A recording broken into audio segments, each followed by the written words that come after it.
Irmãs, a paz do Senhor. Hoje é dia de propósito, como coloquei no grupo.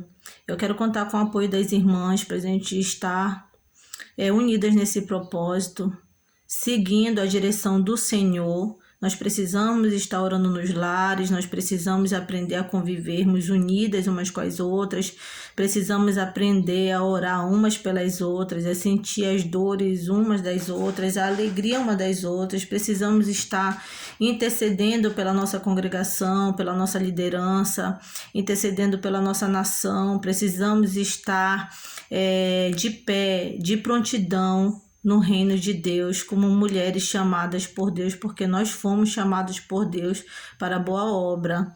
Não pense que a sua oração, a minha oração, as nossas atitudes no reino do Senhor são vãs, não são. Tá? O Senhor, ele tem em suas mãos todas as nossas atitudes, sejam elas boas ou más, de cooperação ou não cooperação no reino de Deus. Tudo está na mão de Deus, porque a obra é dele, tudo é para ele, tudo é para louvor e honra do seu nome, né? E é um povo e é uma obra que o nome já diz, é a obra do Senhor, é a plantação dele, é o povo dele. É a igreja dele. Então nada que é feito e nada também que não é feito no reino de Deus, tudo isso tem um valor, seja bom ou seja ruim, conforme aquilo que eu e você nós plantamos no reino do Senhor. Então eu quero deixar aqui um versículo lá em Efésios 2, que vai dizer assim, quando Paulo escreve a Timóteo, ele vai dizer assim: sofre, pois, comigo as aflições como bom soldado de Jesus Cristo. Ninguém que milita se embaraça com o negócio desta vida, a fim de agradar aquele que alistou para a guerra. O Senhor nos alistou para a guerra. Foi Deus quem nos chamou. É lógico, é evidente que nós vamos sofrer as aflições desta vida, as aflições deste mundo, mas nós não podemos parar, nós não podemos nos embaraçar com as coisas que acontecem em nossa volta. Doença, dificuldade, problema financeiro, problema no lar, problema no casamento, problema dentro da igreja, problema com liderança, problema com vizinho. Todas essas coisas acontecem com todos, apesar de quando nós estamos em alguma situação, a gente achar que a gente está sozinho, que a gente passa sozinho, que o nosso irmão não passa. Não, mas isso acontece com todos, irmãos, com todos. As aflições são para todos, mas isso não pode tirar o nosso foco, o nosso alvo, né? O propósito de Deus na nossa vida. Quando essas coisas acontecem, geralmente é para nos parar em algum aspecto da nossa vida. Quando acontece algum problema na igreja, quando acontece algum problema com a liderança, você está sendo induzida, obrigada, pela situação, pelas coisas que têm acontecido, a parar de interceder pelo teu líder, a parar de interceder por algum irmão da igreja, a parar de interceder pela obra do Senhor. Isso vem para desmotivar, para te parar, para te estagnar, e nós precisamos abrir os nossos olhos espirituais. Nós que somos crentes, que nós dizemos que nós somos crentes, que nós cremos no céu, nós precisamos entender, sim, que há coisas que acontecem no mundo espiritual e nós precisamos nos dispor, como bom soldado, como Paulo falou aqui, a militar contra estas coisas. Nós que temos a visão espiritual sobre isso, pode ser que outras pessoas não tenham, pode ser que o mundo não tenha, mas a igreja do Senhor, que acredita, que ora, que está próximo ao Espírito Santo de Deus, consegue discernir, entender e ver o que é espiritual. Quando eu falo em espírito de enfermidade, eu não estou falando de algo que eu não sei, que eu não conheço, ou simplesmente que eu falo. Eu falo do que eu vejo, irmãs. Eu não sei como o Senhor se revela para cada uma de vocês, mas eu sei como Ele se revela e como Ele revela as coisas para mim, pela minha proximidade, pela oração, por algum propósito que Ele tem a fazer na vida de alguém. Então, quando eu falo de espírito de enfermidade, realmente é porque há um espírito de enfermidade, eu vejo. Eu não sei como o Senhor se revela para vocês, mas eu vejo o espírito de enfermidade e nós precisamos, irmãs, estar orando, Nós precisamos também nos aperceber do mundo espiritual. Nós precisamos ter o senso de orar pela madrugada, meia-noite, de manhã quando acordarmos, né? A palavra do Senhor vai falar também do mundo espiritual. Nós precisamos nos acercar disso, claro. Não vale encantamento contra Jacó, contra o povo de Deus, não vale, irmãs. Mas a nossa vida com o Espírito Santo de Deus é uma vida assim. Nós, né, com o Espírito Santo de Deus, nós sentimos força para lutar contra o pecado. Mas tem algumas vezes na nossa vida que nós não lutamos contra o pecado, nós nos deixamos dominar pelo pecado. E o pecado, ele nos adoece, traz embaraços para a nossa vida. O pecado nos afasta do Senhor, o pecado nos afasta da oração, do propósito de Deus. Então o pecado, ele adoece também. Claro que as coisas dessa vida também adoecem, mas o pecado também adoece, né? Lá naquela passagem, lá em João 5,14, quando vai falar sobre o paralítico do tanque de Betesda, o Senhor vai falar para ele assim, no final da passagem, o Senhor vai falar para ele: olha, vá, não peques mais, para que não te suceda coisa pior.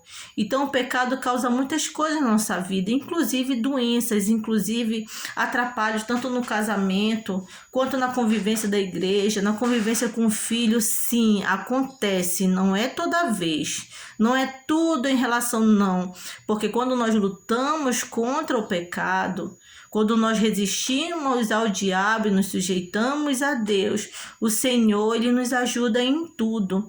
Mas quando nós queremos nos deixar dominar pelo pecado, quando nós gostamos do pecado e assumimos o risco de pecar, seja por qualquer coisa, nós também estamos trazendo para a nossa vida muitas coisas ruins que podem não acontecer no mesmo momento, mas lá na frente vai acontecer sim.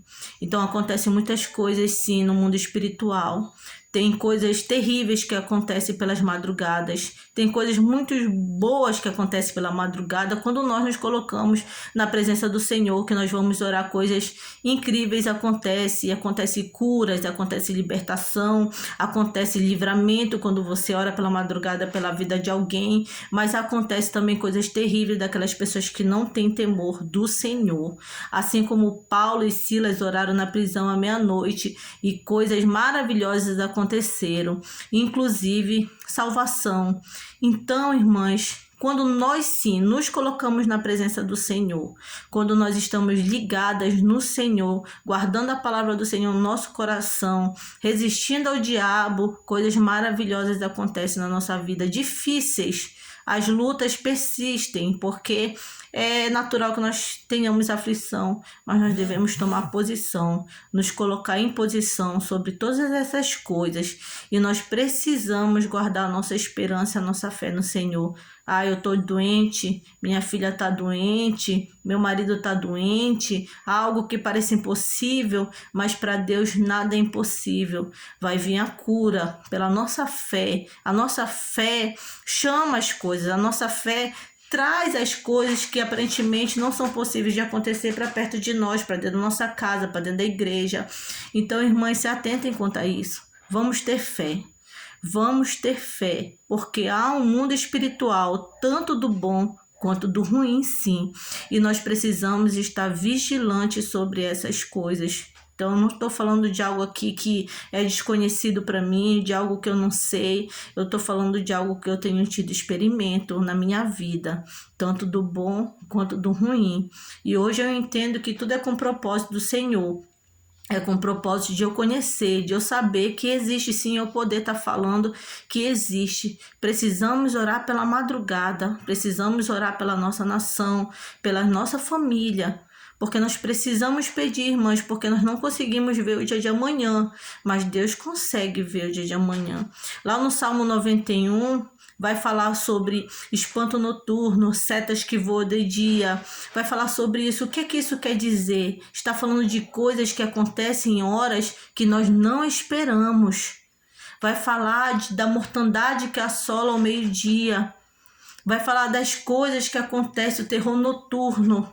Então são coisas que acontecem fora de hora na nossa vida. Coisas que nós nem percebemos em horários que inapropriados, que você vê que o horário de meio-dia é um horário que você vê tá tudo vazio pelas ruas. Quando você vai sair, você vê de madrugada, não tem ninguém pela rua. É algo que acontece fora de tempo, fora da hora, fora daquilo que a gente espera. Então, o único que pode nos guardar é o Senhor.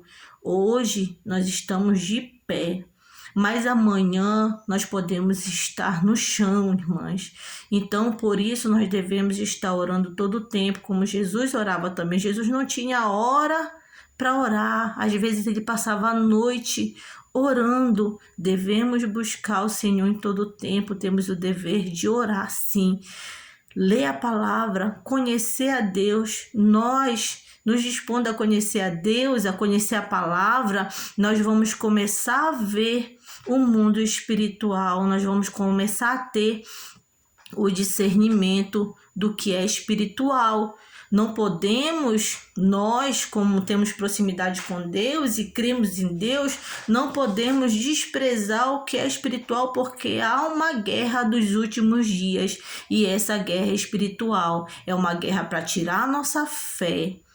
É uma guerra para tornar as coisas que desagradam a Deus banais. É uma guerra espiritual contra a igreja do Senhor. Sim, a nossa carne, ao nosso caráter. Mas em volta, em torno, ao derredor de tudo isso, há um inimigo das nossas almas que não quer que a nossa família entre no céu, que não quer que a igreja do Senhor prospere na terra, que quer parar, que quer calar a igreja, assim como tentou com Jesus naquela cruz, quando fez morrer como malfeitor, como ladrão, para que as suas palavras ficassem desmerecidas. É a mesma luta que há na nossa vida, porque nós propagamos o evangelho, nós dizemos que nós somos crentes, nós propagamos e falamos no nome do Senhor Jesus. Então vamos nos levantar, não se embaraçem com as coisas, porque essas coisas vêm para fazer você deixar de orar por quem precisa, pela sua família. Para que isso aconteça, vai acontecer algum problema entre você e o seu irmão, entre seu pai, entre a sua mãe e seu marido, porque ele quer parar aquele propósito para que você não ore por quem precisa, porque talvez só teria você para orar por ele. Então as coisas acontecem na igreja, acontecem com o líder, acontece com o líder da mocidade, acontece com o líder da circungeração, acontece com o dirigente da igreja. Para quê? Para que a obra do Senhor pare, para que não prospere. Irmãs, nós precisamos abrir nossos olhos espirituais, resistir ao diabo, resistir às astutas ciladas do diabo, resistir a esses problemas que acontecem, que se nós nos colocarmos em oração, nós vamos entender que a nossa luta não é contra a carne nem contra o sangue, que não é o nosso irmão, que não é o nosso pai, que não é o nosso dirigente, que não é o nosso líder de círculo de oração, que não é o nosso vizinho, mas é a própria maldade, é o próprio inimigo por trás de tudo, para que se pare aquilo que está tendo crescimento, para que não haja comunhão, para que não haja fé, para que haja o desânimo. Isso já até parece até bobagem, irmãs, né? Quando a gente começa a perceber isso, que a gente olha para as situações, a gente já diz assim, ó, lá vem de novo essa armação comigo não, Satanás, tu está repreendido em nome de Jesus. É essa posição que nós temos que ter, olhar para essas situações e nos colocarmos na posição. Acontece sim doença dentro da nossa casa, acontece problema, falta de dinheiro, que a gente quer nos desesperar, mas quando a gente sabe que a gente tem um Deus fiel e verdadeiro, justo na nossa vida, um Deus todo-poderoso, a gente olha para as situações da mesma forma. A gente sacode a cabeça e diz assim, aqui não, Satanás. Vai procurar outra coisa para te fazer, para me desmotivar, para me parar. Em nome de Jesus, tu estás repreendido. E é assim que nós temos que fazer. Tem coisas que vêm para nos causar pavor, para que vêm para nos causar medo. Mas a gente sacode a cabeça e diz, aqui não, Satanás. Eu tenho um Deus forte e poderoso para me proteger. E tudo que acontece na minha vida tem um propósito, está sendo guiado por Deus. E a vontade de Deus é para para ser aceita. A vontade de Deus é para ser aceitável na nossa vida, porque a vontade dele é boa, perfeita e agradável, ainda que pareça má, ainda que pareça uma coisa ruim, mas Deus sabe tudo que faz na nossa vida. Então, não perca o ânimo, a alegria de ir para a casa do Senhor, porque o Senhor contempla tudo em nossa vida e o Senhor ele tem uma justa medida. Então não perca o ânimo de ir para o círculo de oração, não perca o ânimo de ir para os ensaios, não perca o ânimo de ir para o culto de doutrina. Que bonito é ver um culto de doutrina com uma igreja lotada. Que bonito, porque o Senhor fala, o Senhor opera no meio dos louvores, o Senhor fala no meio da palavra, a palavra é dele, né? Provém dele. A gente chega na igreja muitas das vezes desanimado e sai de lá revigorado. Como é bonito ver a EBD cheia, sedentos de pessoas querendo aprender a palavra do Senhor, aceitando a vontade do Senhor na nossa vida. Ele quer que a gente aprenda para a gente sair, para a gente falar. E para isso a gente tem que ter experimento, e muitas das vezes os experimentos são doloridos, mas em Cristo Jesus nós somos mais que vencedores. Então vamos nos colocar de pé, irmã, vamos orar e combater e resistir ao diabo. Resistir ao diabo e ele fugirá de vós. Mas para isso nós temos que nos sujeitar a Deus. Nós temos que viver o propósito de Deus na nossa vida. Em nome de Jesus, fique com essa palavra nesse dia.